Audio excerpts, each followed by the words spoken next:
December ration పంపిణీపై సందిగ్ధం. ఆంధ్రప్రదేశ్లో December నెల ration పంపిణీకి సంబంధించి సందిగ్ధం అయితే నెలకొంది.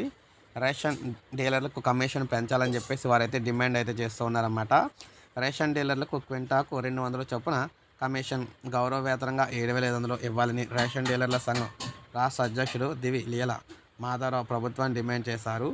విజయవాడలో రాష్ట్ర రేషన్ డీలర్ల సమావేశం అయితే జరిగిందనమాట. ఆ విలేకరుల సమావేశంలో వీళ్ళు మాట్లాడారు. 2018లో చంద్రబాబు సీఎంగా ఉన్నప్పుడే రేషన్ డీలర్ల కమిషన్ పెంచారు. 8 ఏళ్ళుగా మళ్ళీ పెంచలేదు. 65 ఏళ్ళ పైబడిన వారికి ఇళ్ల వద్దకే రేషన్ అందించడం వల్ల ఖర్చులు పెరుగుతూ ఉన్నాయి.